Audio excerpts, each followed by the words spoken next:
Hi viewers, ఈ సీజన్కి winner ఎవరో అప్డేట్ అయితే వచ్చేసింది. ఆల్రెడీ టాప్ 5 నుంచి ఇద్దరైతే నిన్న ఎలిమినేట్ అయిపోయారు. అవినాష్ టాప్ 5గా బయటకు వస్తే ప్రేరణ టాప్ 4గా అయితే బయటకు వచ్చేసింది. సో ఇక ఈరోజు హౌస్లో ఉన్న 3 మెంబర్స్కి అంటే టాప్ 3 కంటెస్టెంట్స్ ఉన్నారు. ఈ top 3 కంటెస్టెంట్స్కి 25 lakhs suit case offer అయితే వచ్చింది, కానీ అందరూ రిజెక్ట్ చేశారు. సో నబీల్ అయితే టాప్ 3గా అయితే బయటకు వచ్చేసాడు. సో ఇక విన్నర్ రేస్లో ఉన్న నిఖిల్, గౌతమ్ వీరిద్దరూ అయితే మిగిలారు.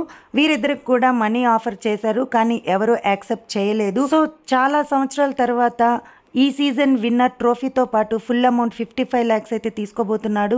ఈ సీజన్లో విన్నర్ రేస్కి గట్టి పోటీ ఇచ్చి గౌతమ్ అయితే రన్నర్ అయ్యాడు, నిఖిల్ అయితే విన్నర్ అయ్యాడు. సో ఈ సీజన్కి విన్నర్ నిఖిల్ మలియక్కల్. విన్నర్కి కంగ్రాచులేషన్స్. సో విన్నర్ ట్రోఫీ అందుకున్న నిఖిల్ ఈ ట్రోఫీకి డిజర్వా కాదా? మీ ఒపీనియన్ కమెంట్ సెక్షన్లో షేర్ చేయండి. వీడియో నచ్చినట్లయితే ఒక లైక్ ఇవ్వండి.